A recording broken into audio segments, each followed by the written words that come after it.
nights are long on the St. Lawrence River.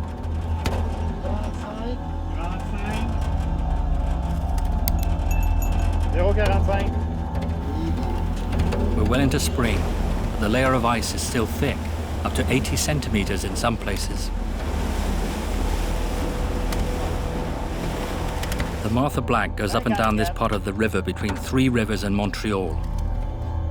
This icebreaker, belonging to the Canadian Coast Guard and its 50 crew, have spent the winter clearing the shipping lane and escorting freighters.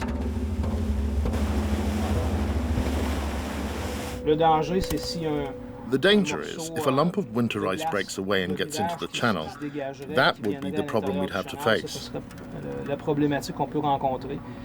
Given that we're getting days that are warmer and warmer, and they're forecasting rain for tomorrow, so there's a risk that the water level will rise, and that can create cracks in the ice, especially in the next few days when winds of around 20 knots are forecast. We could be busier than usual in the next few days.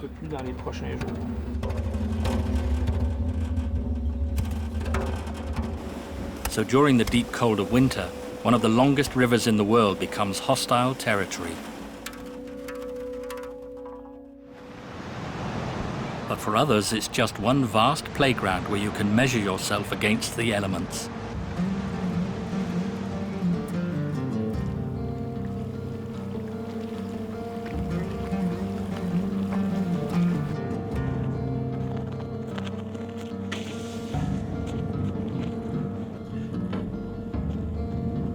In her house on the riverbank, Lynn White is going through the morning ritual. With all the snow that fell during the night, and in view of the falling temperatures, this captain of the Three Rivers Coast Guard knows she could be in for a busy day. Her bosun Piero is already on the road towards the city harbour, where a big package is waiting for him.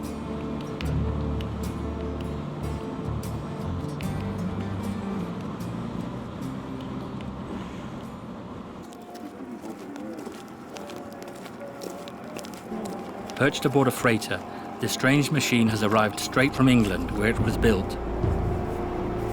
Custom made for the Canadian Coast Guard.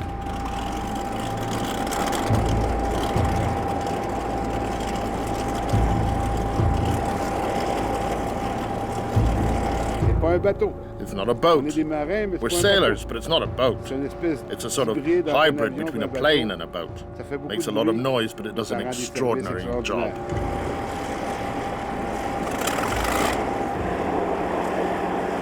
We're going to fit her out to her own taste. We're going to modify her so that she'll be pleasant to work with, so she'll be kind to us because she'll take on a personality. This machine here is going to turn into a character. Well, it's impressive. Somebody said it was built in England and it cost $17 million.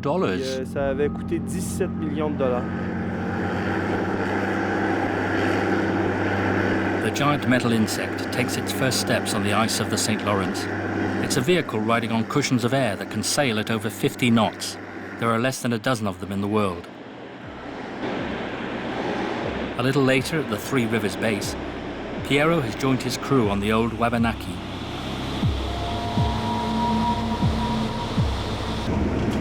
While he supervises maneuvering, Lynn White is at the helm.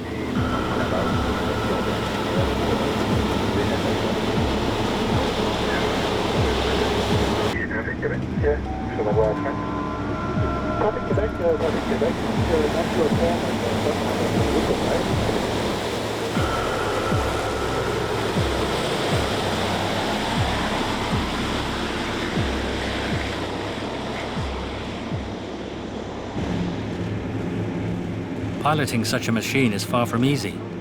It's a bit like driving a car flat out on a skating rink.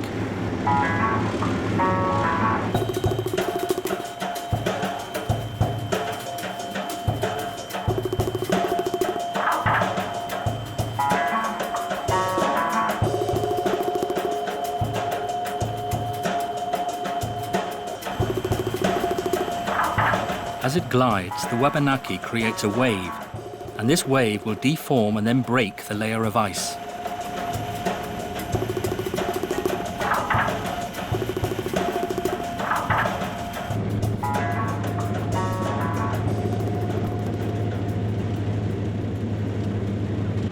We try to push the wave laterally so as to increase the width of the ice field that we can break.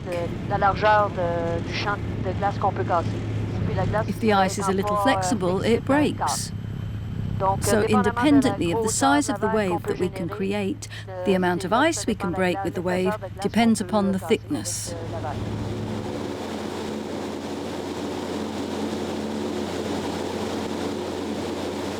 During the summer months, the hovercraft specialize in rescue work because they can move over very shallow water. During the winter, their main mission is to break the ice off the banks of the St. Lawrence so that it can be carried out to the ocean by the current. The hydrocraft belonging to the Coast Guard have all been given Indian names. You have the Wabanaki, which means the people of the rising sun. As I was saying, you have the super wind, which means river bear, and you're going to see the Mamilosa, which means that which passes from the water to the bank, or the other way around. We'll have to check.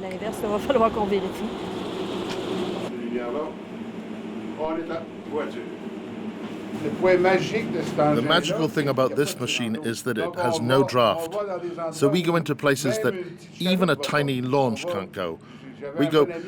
I had a good friend in Tadoussac who came along with us, who said, I was raised here, and I'm seeing places that I've never seen before because you couldn't get here. It was too dangerous with those tides.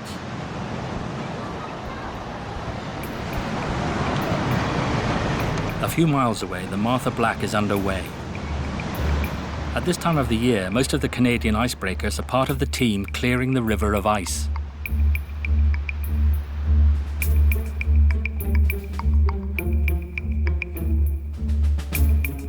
It's 9 in the morning, and a woman leaves her little cabin on the captain's orders. Mireille Sampson is the first and only woman helicopter pilot in the Canadian Coast Guard. Well, there's a lot of ice breaking away from the lake, and they're worried it will block up at the bridge. So that's why we're going to take a look over on Lake Saint-Pierre to see if it's moving well. If it's moving well in the navigable channel.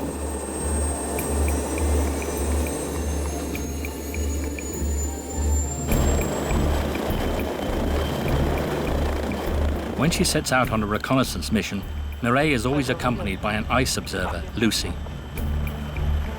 Twice a day, they fly over the critical zones of the St. Lawrence.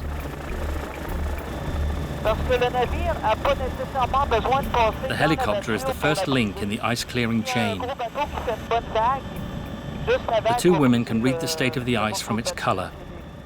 They scan the cracks, and most important, they alert the authorities whenever they see a sheet of ice adrift.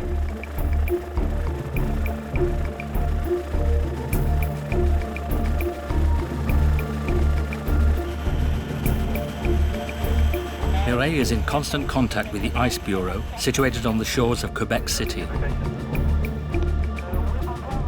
Although covered in ice from December to April, the St. Lawrence remains accessible all year round. 20,000 shipping movements are recorded there.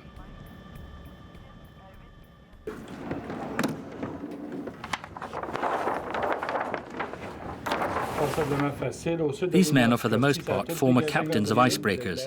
They control all the sea and river traffic in Quebec. I suggest a possible change in the route there, to take the route a little further to the north. What we're interested in is the circulation. The ice has to move. It has to move with the current. That means right now to make sure that the ice circulates freely in the channel, because if the ice stops, then it forms a sort of barrage, and the water level rises, and then we can get floods in the towns, etc., etc. That's the priority in this particular sector.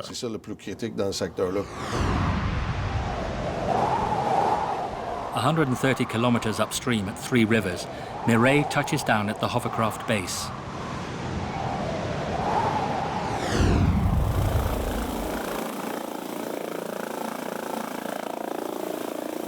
The clearing of the ice on Lake Saint-Pierre will begin in a few minutes. When the hovercraft breaks all those pieces of ice for hours, it looks like a puzzle because there are thousands of pieces of ice floating around.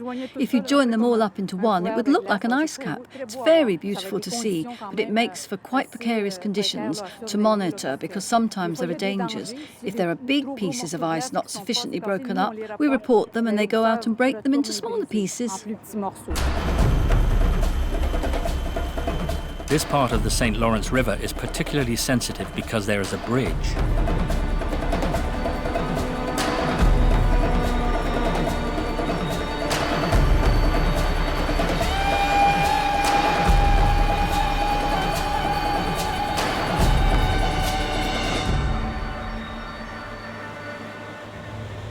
All the time you're at the controls of a hovercraft, you have to be aware of everything around you. The traffic, the ice, the winds, the people on the ice, because it sometimes happens that a ski-doo comes out to see what you're doing, which isn't a very good idea, but it happens. So you have to be aware of everything going on around you.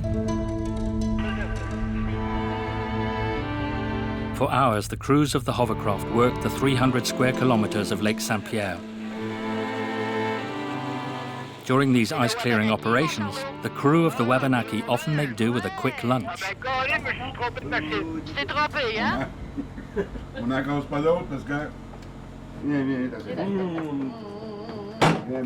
Oh, fine dining on board.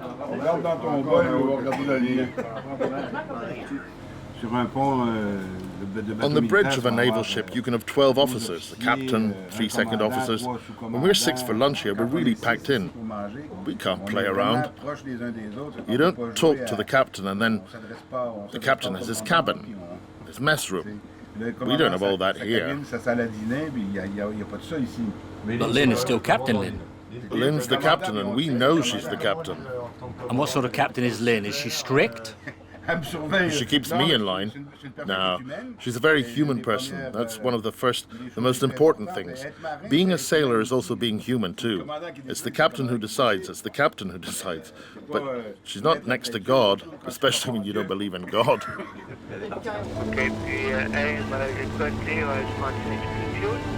Oui, on va prendre du fioul, parce qu'on va la rentrer dans le garage, la cocotte. Ah, pas vrai, la cocotte rentre à soir? Ouais. Bon. OK, moi je prépare tout ça, puis je la tiens quand même. De toute façon, je vais t'appeler d'avance.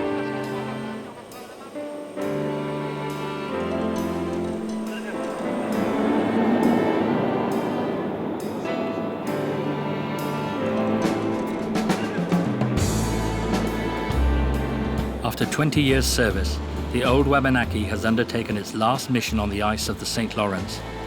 There's a little tug of the heartstrings this evening for Captain Lynn White. It was my first hovercraft. I cut my teeth aboard.